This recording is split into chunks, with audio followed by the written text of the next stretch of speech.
Et on accueille en plateau Eugène Ebodé. Il est écrivain, universitaire, journaliste camerounais. C'est bien ça. Bonsoir Eugène. Bonsoir, c'est bien ça. Merci beaucoup d'être avec nous sur le plateau de Bonsoir le Gard. Alors vous vivez dans le Gard déjà, c'est la première bonne nouvelle. Et on est très heureux de savoir que vous vivez dans le Gard. Vous êtes l'un, on va le dire, des plus grands, vous ne voudrez pas le dire, mais moi je vais le dire, l'un des plus grands écrivains camerounais, publié chez Gallimard. Donc c'est vraiment un honneur de vous avoir ce soir sur notre plateau. Je voudrais aussi dire que vous avez fait des portraits de femmes célèbres. On pense, et encore plus ce soir, sur ce qu'on a évoqué en première partie d'émission, à Rosa Parks, qui est devenue l'égérie d'un mouvement national de défense des droits civiques aux États-Unis. C'est bien ça? C'est exact.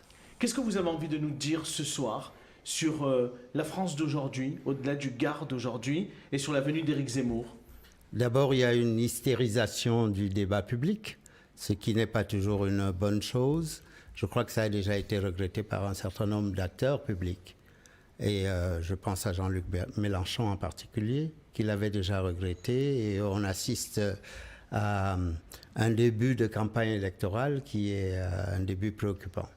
Ça vous fait peur? Et par ailleurs, non, j'ai quand même passé l'âge d'avoir peur. Mais d'autant plus que vous avez rappelé que j'ai écrit sur Rosa Parks et j'ai sillonné les routes de l'Alabama en frissonnant quelquefois. Et même, je peux vous dire que en visitant la ville de Dallas le soir, alors que j'étais habitué, en France, on n'a pas de souci, lorsqu'on peut se balader le soir en centre-ville, il n'y avait personne et une voiture de police, du simple fait que j'étais noir, me suivait. Et heureusement que j'ai eu le réflexe... C'était quoi, avant ou après les années Trump? C'était avant. Donc, c'était avant. C'est une longue histoire qui n'est pas achevée. Et je ne souhaiterais pas que nous puissions vivre la même chose. Et le personnage qui tient la vedette, me semble, Éric Zemmour ou Éric Olivier, je ne sais plus comment le nommer, me semble surtout souffrir du syndrome du dernier venu, qui a tendance à fermer brutalement la porte derrière lui et à dire « n'entrez plus, la maison est pleine ». Or, la Maison France a une habitude d'accueil, d'immigration, de cohabitation avec des peuples venus du Nord comme du Sud. Et je parle de l'Europe, hein, je ne parle pas du Sud. Vous avez un point de vue en Afrique.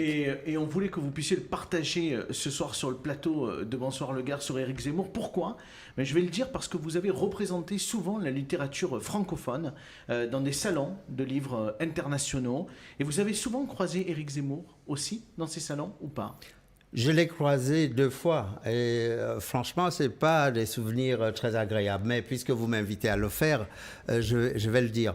Certes, j'ai représenté la France dans certaines manifestations littéraires, que ce soit à Vilnius, la dernière où j'étais allé, en Lituanie. Et je crois que le public lituanien était très heureux d'écouter ce que je pouvais dire sur la littérature française et sur le rapport que la France peut avoir avec le monde et avec son histoire qui peut apparaître un peu compliquée.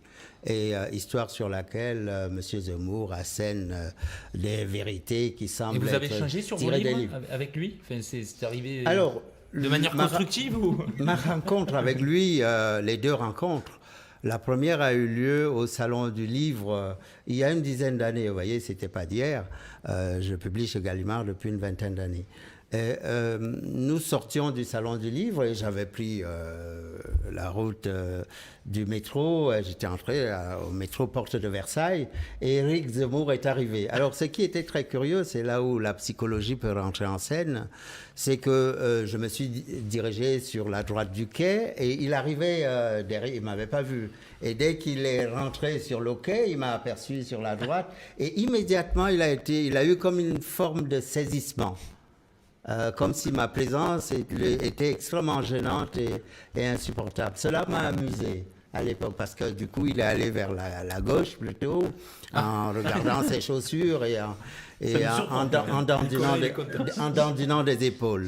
Donc c'est ce qui avait donné le sentiment qu'il n'était pas à son aise. Et moi je souriais puisque je n'avais rien contre lui, il professait déjà un certain nombre d'idées.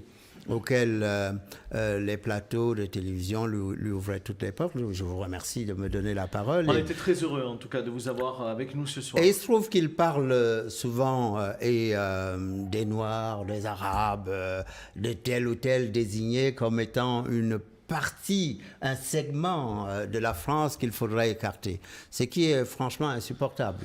Parce que de la France, il n'en a pas le monopole, comme m'avait dit quelqu'un il y a déjà quelques années, dont je ne me réclame pas, mais simplement pour vous dire que la deuxième fois que je l'ai rencontré, c'était à Montpellier, à la Comédie du Livre. Très bien. Et là, nous étions donc accueillis dans les grands stands des éditeurs, et donc j'étais dans le stand Gallimard, il était... je ne sais plus, chez Flammarion ou Albin Michel à l'époque, je ne sais plus très exactement. Et nous étions côte à côte. Et donc, je ne lui avais pas rappelé notre rencontre il y avait 5 ans auparavant. Mais on a engagé une conversation sur la littérature et il ne disait pas mot. Il semblait toujours à nouveau mal à l'aise. Et ce malaise fait en sorte que lui, qui s'exprime avant même qu'on ne lui ait tendu la parole, j'aimerais bien le rencontrer, effectivement. C'est pas pour lancer un appel pour un énième débat avec ce monsieur. Mais c'est simplement pour essayer de vérifier si sa psychologie est restée la même. Merci Monsieur Ebaudet en tout cas d'avoir été avec nous. On a un duplex qui nous attend puisque Coralie Mollaré, notre journaliste politique, est en direct.